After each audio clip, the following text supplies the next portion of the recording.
I don't know if you could tell, but I really like video games. So much so that I've made my entire career about liking video games. But sometimes there are bits about games that I don't like so much. These can be new trends, old mistakes, strange developments, and miscommunications. Gaming is a new art in the grand scheme of things, which means that we've got a lot of missteps to endure. I feel like it's my duty to point out some of the disturbing trends floating around these days that we, as a game-liking community, should come together to hammer out. Actually, these days it's much more lucrative to dislike video games on YouTube. Ugh, great. Thanks a lot, internet.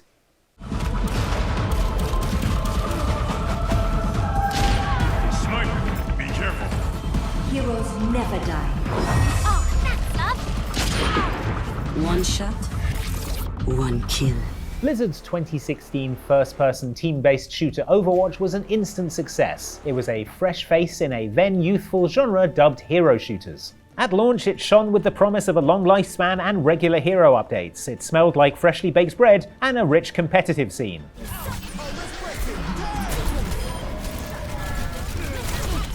And the merch? Well, just ask my good friend Widowmaker here how much we all enjoyed the merch. A lot. That's right, Widowmaker. Overwatch changed multiplayer shooters forever, giving a new lease of life to the genre that other games continue to try and replicate. Emphasis on try. Sorry, Concord, kind of 5 years too late with that one. It was inevitable that Overwatch would continue to evolve, and it wasn't a surprise to hear in 2019 that Blizzard was working on a sequel. What was an eventual surprise was how they were going to launch Overwatch 2, by killing Overwatch 1. Rather than being its own game, Overwatch 2 live services would replace those of Overwatch 1, totally supplanting the beloved original, which could no longer be played, essentially scrubbing it from existence. Considering there were sizable differences between the games, 5v5 in Overwatch 2 rather than the 6v6 we were used to, different health bars, recategorization of heroes, and an alteration in modes, one could argue that these two games were different enough to live side by side. But Overwatch now no longer exists. There was no mourning period, no slow change of hands. Overwatch in all its glory was sniped out of existence by its much more contentious little brother.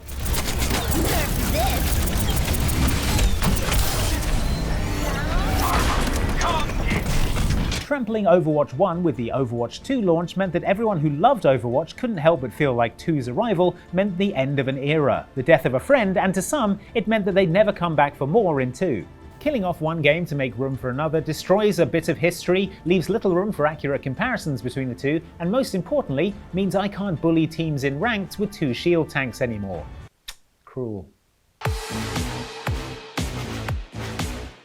Saints Row franchise has existed and done so many amazing things. Where do you go from there? It's kind of hard to figure out. Somehow in the last 10 years we've ended up with just two flavours of video games, AAA and indie. And I'll be honest with you, neither flavour compares with salted caramel. Alright, the mid-budget, mid-tier game between indie and AAA hasn't disappeared completely, but it has seriously dwindled as a category. A Plague Tale, the Life is Strange series, It Takes Two, these kinds of games offer entertaining experiences on non-blockbuster budgets, but are increasingly rare these days. The problem is games are getting more and more expensive to make, including the supposedly mid-tier ones, and a single failure can bring down an entire studio. So increasingly these titles just aren't worth the risk to publishers. Just look at the Saints Row reboot, a AA game attempting to compete with AAA Grand Theft Auto on a fraction of the budget, but inevitably suffering by the comparison. It sold poorly, and Studio Volition was closed not long after. You're too predictable. Am I? Yes, not even a fist fight on a VTOL was enough. What more do you people want? If we don't recognise that there should be games in the chasm between scrappy indie titles and budget-busting AAA games, we're doomed to miss out on that most exquisite of things, a slightly schlocky but lovable AA game. And that's why we'll never see a Kingdoms of Amalur 2. It's okay, I can say it, Ellen's not in today.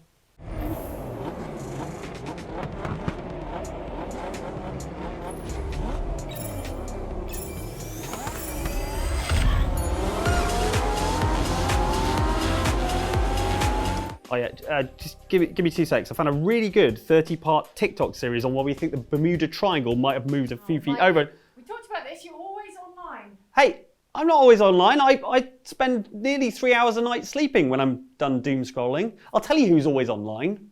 Video games these days. Gone are the days when you can confidently buy a game knowing that it won't need a constant connection to the internet.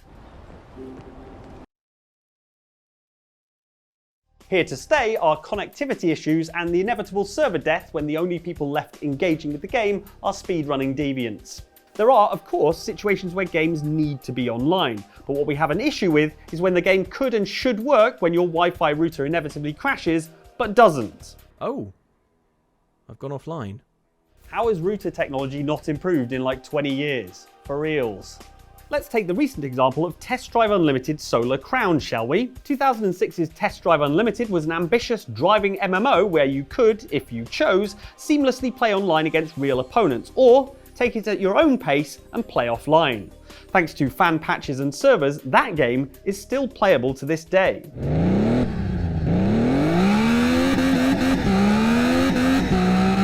For no really good reason, that philosophy has been abandoned with 2024 series revival Test Drive Unlimited Solar Crown, and it's made the game's launch unbelievably frustrating for fans of the series. The game can happily rustle up AI opponents for you to race against rather than the real human opponents it prioritizes, but you have to be online either way.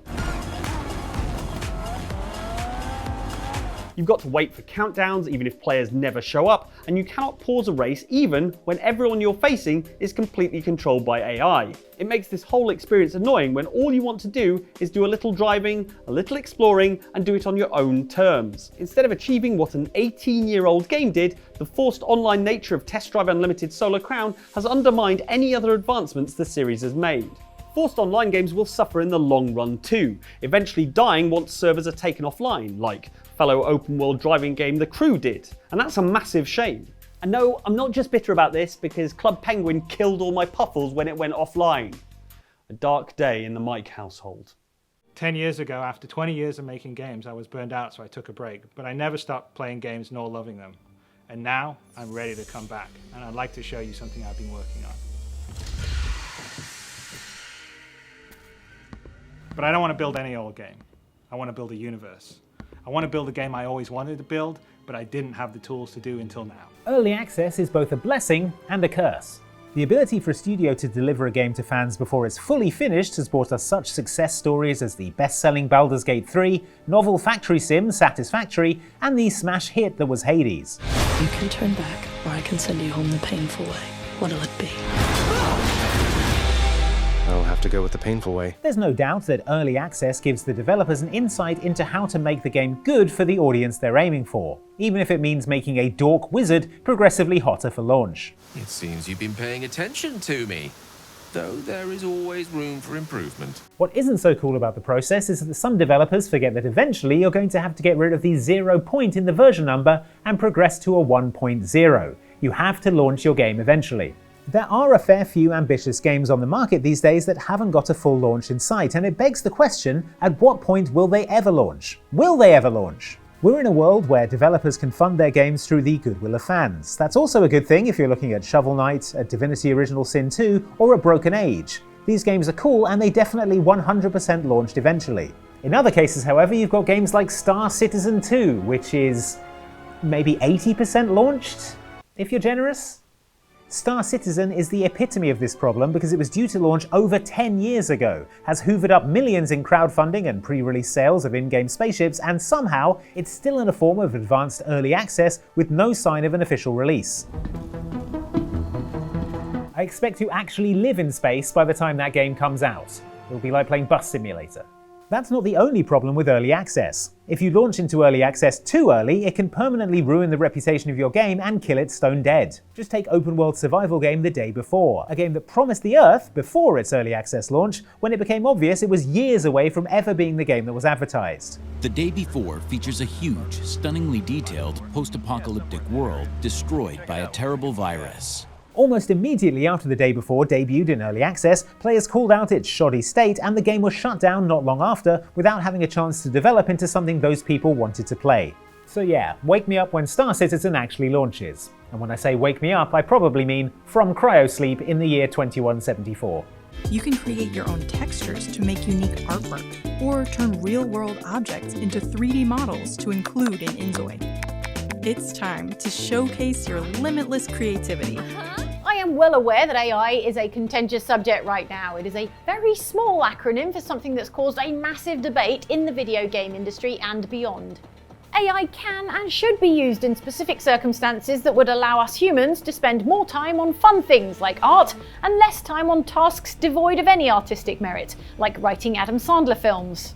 Hey ChatGPT, write Grown Ups 3. Oh, you've done it already. However, the most common use case for AI thus far in games is taking the jobs of hardworking game artists. Notably, there are testimonies from developers who say that Activision is now actively encouraging its teams to use AI in development. This isn't some kind of sci-fi future prediction. There is in fact already a Call of Duty skin bundle titled Yokai that was developed using AI. Even more terrifying than a hand with 8 fingers on it. This is factually a product that some fans of the game will want to purchase, but when fans buy these AI-made items, it rewards Activision for cutting out developers, reducing the need for real human workers, and from there it's not hard to envisage even more layoffs in an industry that can't seem to get enough of them. It stands to reason that if something is AI generated, that the person buying it should have a right to know that, rather than finding out through, say, a Wired article where developers risk their jobs by blowing the whistle. In the case of upcoming life sim Inzoi, on the other hand, the human artist usurping AI is front and center, in that players can generate AI textures for, among other things, their characters' clothes. It's more honest, sure, but will it put texture artists out of a job? Could be. We have various AI functions that make creation easy for everyone. Okay, based on this texture, maybe not today, but tomorrow, if publishers can get away with it, who knows?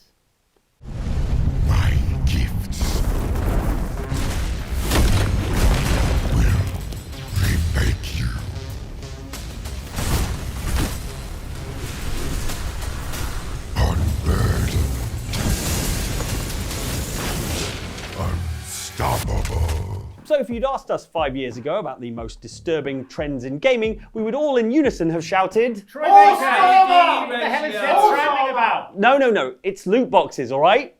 Loot boxes!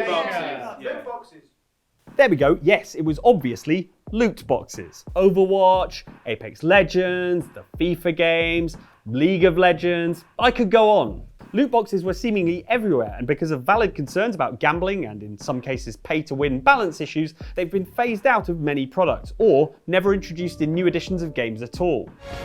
Some of the old, some of the new.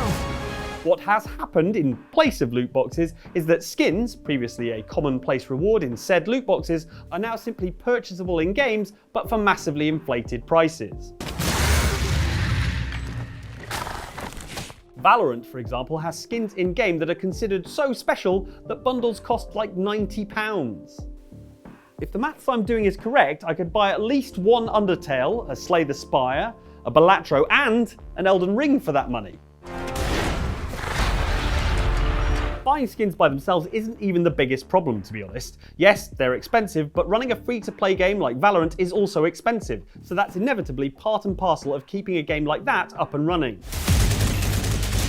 What is more annoying is the manipulative FOMO generated by publishers making the availability of these skins limited to a certain time. If you want them past that arbitrary deadline, too bad. There are enough gun skins to go around, I promise. Creating artificial scarcity for a product in a game that is literally just code is manipulative, especially when you're offering these products at premium prices. Valorant isn't the only game that does this, but its skins are notably expensive. I have the money, Riot. Let me exchange it for the things I want. That's how capitalism works. Do you hate capitalism?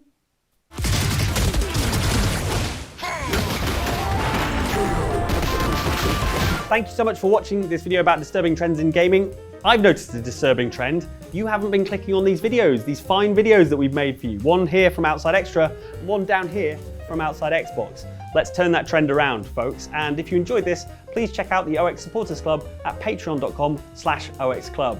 Thanks.